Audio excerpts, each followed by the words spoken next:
So there's a report from John Wilner, and if John Wilner says it in college sports, it's basically the gospel. It's verifiable fact that if he's reporting it, it's the truth. He's been on top of everything when it comes to the Pac-12 for decades. And when it was announced that USC and UCLA were going to join the Big Ten, he had it first, and he was right. When Washington and Oregon were going to tell the Pac-12 that it was over, he was right. Utah, Arizona State, Colorado joining the Big 12, he's right. Had it all together the entire time. John Wilner was correct each and every time. And so I take what he says with a whole lot of reverence. And he had a report over the weekend that basically said it wasn't so much a report as he was answering mailbag questions. And essentially he says, hey, Stanford and Cal were wanted by the Big Ten. The Big Ten wanted Stanford and Cal. But Fox didn't want to pay for Stanford and Cal in 2024. And so that's why they're in the ACC. And that's it. That's the report. Fox didn't see a need for Stanford and Cal in the Big Ten. So Stanford and Cal aren't in the Big Ten. But the overwhelming majority of Big Ten presidents, Big Ten athletic directors, everybody viewed Stanford and Cal with, strong Olympic sports and the Bay Area and their academic prestige, which, if I can go on just like a slight tangent for just a second, the idea, I understand that colleges and universities want to be grouped together by a perceived academic prestige, right? Like, it makes sense for Harvard to be in the same conference with Yale, Princeton, Dartmouth, Columbia, etc. Just like it makes sense for, just on the same side, it doesn't make sense for Notre Dame to be in the same conference as Chicago State. I get that. But we are talking about athletics here. And there's a difference. And I realize that there is I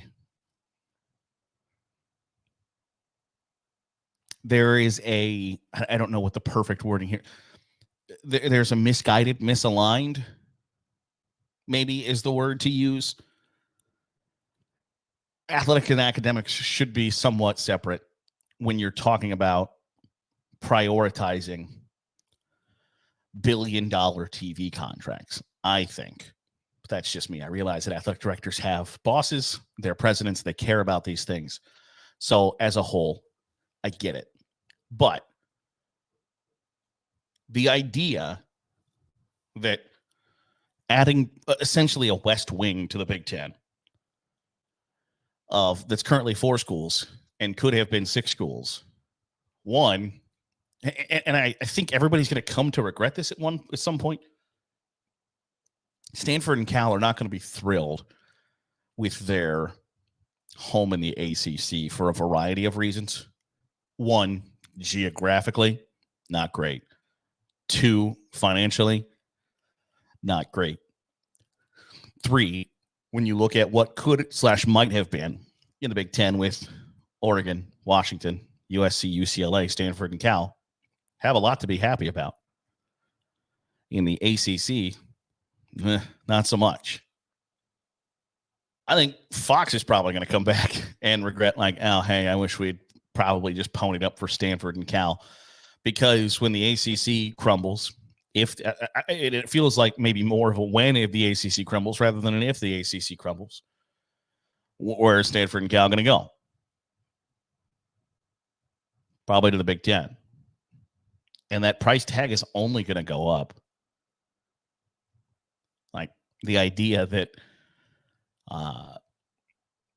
the Big Ten and SEC are going to stop at a certain number of teams in their conference, I don't agree with.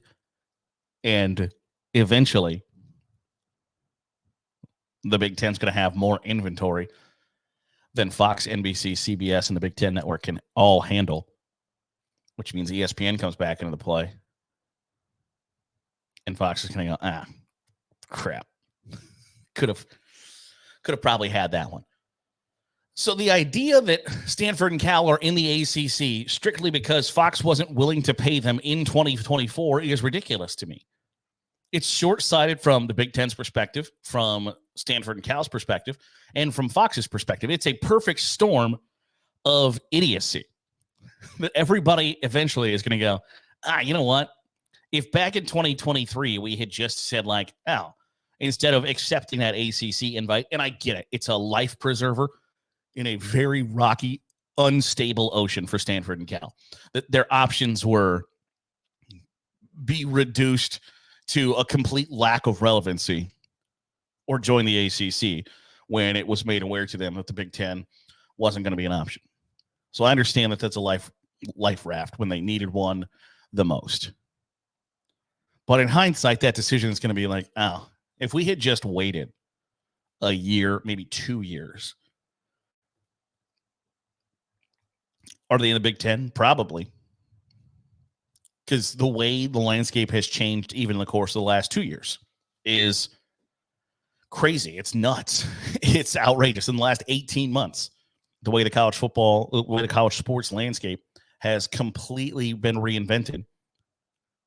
What leads you to believe that it can't/won't happen again in the next 18 months, the next 2 years, the next 5 years? Because in all likelihood, it probably will. If Florida State is successful in getting out of its ACC grant of rights, the ACC is going under. Because Florida State, Clemson, Miami, North Carolina, Duke, maybe Virginia Tech are looking, and Georgia Tech probably, are looking at homes in the SEC and the Big Ten, which leaves Stanford and Cal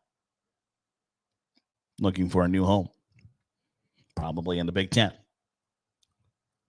But it doesn't, nothing highlights the fact that college football is kind of run by, in college sports in general, are run by quasi-idiots who don't know their ass from a hole in the ground, where eventually, like, we're all going to come back to these moments and say, like, we probably got that one wrong.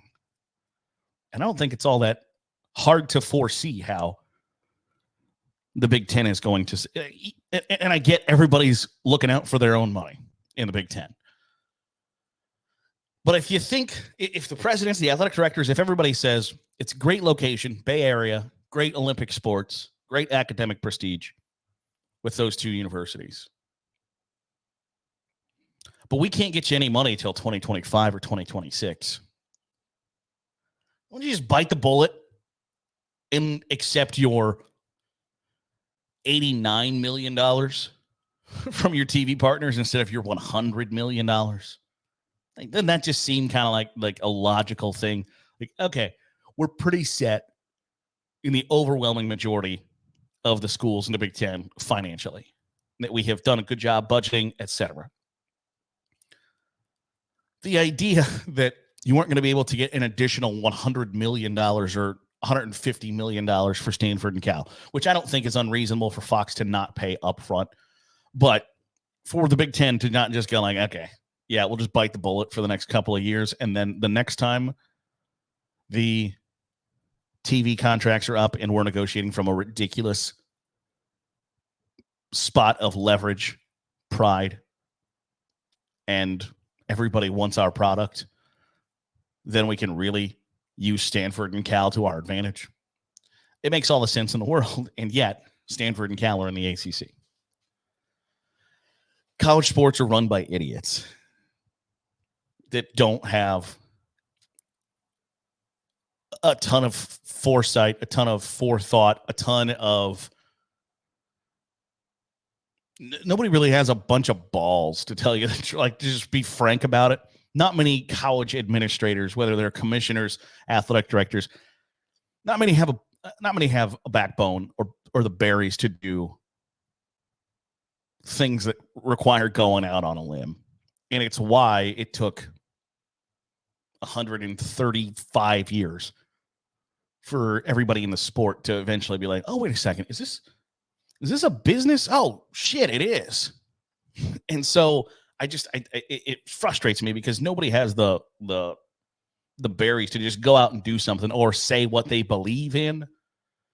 And so when this John Wilner report comes out that, hey, everybody in the Big Ten was like, yeah, we want Stanford and Cal, but because Taco Bell's closed tonight, we're not eating at all.